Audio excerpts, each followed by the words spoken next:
Hey there, I'm the Mad Catster, and am I glad to see you here. We've got some updates in the McBroom shitnado, which is spinning at full speed ahead right now, moving out of control. There's a new lawsuit, as I'm sure some of you have heard. The city of Beverly Hills is suing Austin McBroom. In addition, TikTok star Michael Lee is suing Austin McBroom. And on top of that, in the midst of all the foreclosure nonsense, the McBrooms threw a lavish, over-the-top birthday party for their daughter. So let's get into it.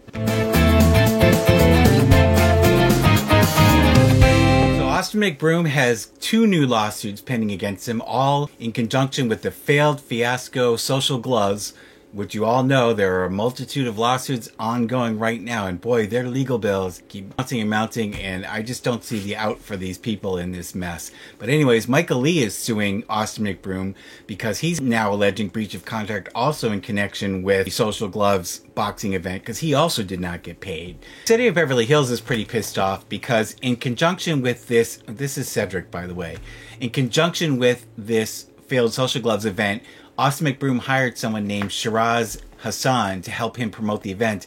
And Hassan's brilliant idea was to have an impromptu mob descend on the city of Beverly Hills and wreak havoc in order to promote the event. And the city of Beverly Hills is not too happy about it, and they've now filed a lawsuit against Austin McBroom seeking over $200,000 in damages for the chaos he caused and for the number of police that were required to be on hand to make sure the event did not get out of control. And in the lawsuit, the city says that on May 28, 2021, working with Hassan, McBroom posted a flyer in his Snapchat social media advertising a YouTube takeover parade.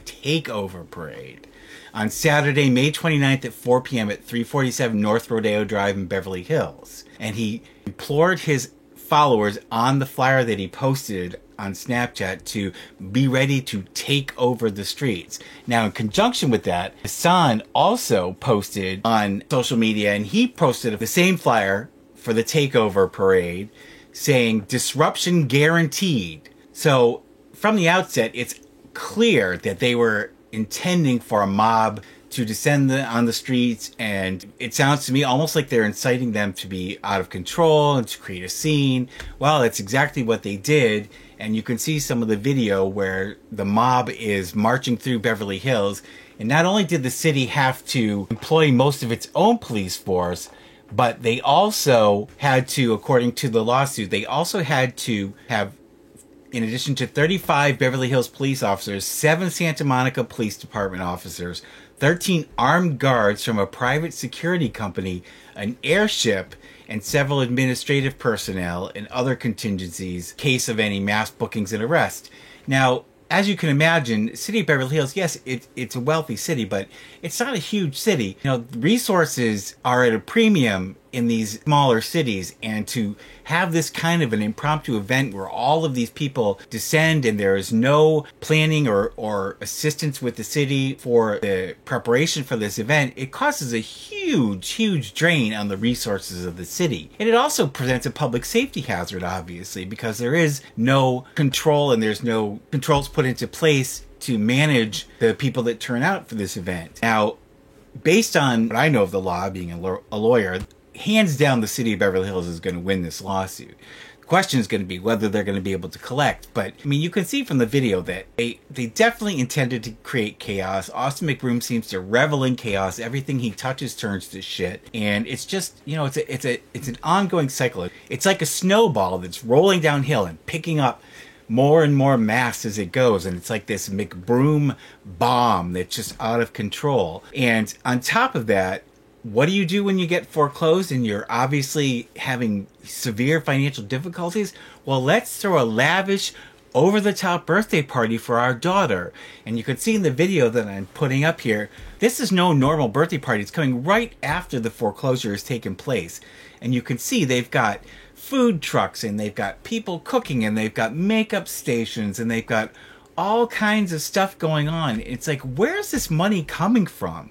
You know, I mean, clearly they can't afford what they've got, and yet they still find a way to keep spending and spending. And Catherine McBroom just posted a week or so ago about her full body cosmetic surgery she had to nip and tuck after her pregnancies, and not only that, she posted it on their channel, which is supposed to be a family channel. It just was really disgusting because it was pretty graphic. And I don't know where their sense is at this point. They've lost all sense and sensibility, and it's just really disgraceful. And I don't see the end for them. You know, they haven't even mentioned the foreclosure yet, so I don't know how they're going to dance around that. I mean, it's like the elephant in the room. At some point they've got to address it, because it's not going to be too long now before they get an eviction action filed against them to physically move them out. And that's going to be pretty embarrassing. You know, the paparazzi's going to descend on the McBroom house when that happens, and that everybody's going to be watching it like a circus to see what goes on. So you would think that they'd be saying something to assure their fans, because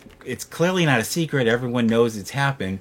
And to tell their fans what their contingency plan is. Where are they going to go? What's going to happen? What's going to happen with the kids? You know, the kids are in school. What's going to happen? You know, are they going to stay in the area? Are they going to have to move out, pull the kids out of school? You know, early in the school year, for this kind of chaos to be going on. They clearly have no common sense. All of these things put together just point to a pattern of reckless, irresponsible behavior. I also have checked to see what's been going on with the other lawsuits, and there's still been no movement. So now there's really a whole line of lawsuits, and I don't know, if I was an attorney, I wouldn't take their case unless they paid me a huge retainer, and I don't know where they're going to get that money from, because you know that if you don't get money from them up front, the McBrooms are not going to pay you. I'm interested to see what's going to happen with all of these lawsuits and how they're going to manage to fight them, whether they're going to have to try to settle them all, or like I said before, they're going to have to file bankruptcy or do something to try to prevent any further financial damage. I don't know. We'll just have to stay tuned. But stay tuned right after the video, because I've got another cat introduction for you. One of my rescue cats, her name is Eugenie, and she's probably the most extreme rescue case I had, and by far the biggest success story. And when you hear the story, you'll understand why. But anyways, thank you so much for watching. I'm so glad you joined me. I will be keeping on top of this, and I will bring you updates. Please hit the thumbs up. I'd really appreciate it. Cedric would appreciate it. He's waiting for some food he wants to eat, so I'm going to be feeding my herd in a couple of minutes. But again, thanks for watching, and I'll see you in the next one, and stay tuned for the cat update.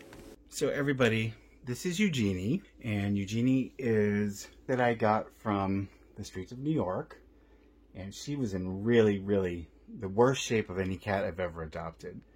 And I'll put up a picture here for you to see what she looked like. She's not very happy right now. She wants to eat. But anyway, so Eugenie was very, very sick when I got her. She was in terrible condition. She looked a mess, as you can see from the picture. She was, all of her blood work was really terrible. I got her from New York. They were going to be putting her to sleep, so I adopted her the day they were going to put her to sleep. Like so many of my cats, they brought her to me from the, sorry, I'm out of breath. I just came upstairs, but they brought her to me through the mayor's office transport, the free transport, and I brought her immediately to my vet to get checked out because she was so bad. He checked her out. They ran some snap blood tests, and my vet and his assistant screamed at me. Literally, they made me cry. I was so upset. They said, "I can't believe they let you adopt this cat. She's so sick. Her red blood cell count is so low. She's going to drop dead any minute, blah, blah, blah." So I was very upset, and I didn't know what to do, so I'm going to put her down. They were very angry with me, so I took her home, and I had a cat who was really old, whose owner had died, and she didn't have long to live, but rather than let her get put to sleep, I had taken her in, and she was severely anemic, so I had gotten a drug that they give to human leukemia patients, which stimulates the bone marrow to produce blood cells. So I happen to have a little bit of that left. So I gave some of it to Eugenie, and I gave her a few doses of that, and she seemed to be doing better. I brought her back in. My vet tested her, and long story short, over the course of 3 months, she gained 8 pounds. All of her blood work went back to normal. Her bone marrow started producing red blood cells again, and she made a full recovery, and she is the biggest success story I've ever had. Unfortunately, she's gone blind now because she has glaucoma. She had glaucoma or has glaucoma. So unfortunately she went blind, but you know, she's healthy weight, healthy blood. I just took her in for some dental work last week, and they tested her again. Everything's completely normal. And so I always give shit to my vet when I go in with her and I say, so Doc, is she going to die yet? And he gets really annoyed because, they told me she was going to die and clearly she didn't die. So, but she's my biggest success story. And that's another one of my cats. I'll introduce you to another one next time. Thanks. Pretty please. Subscribe, like, and hit the bell. I get a treat for every new sub. Thank you.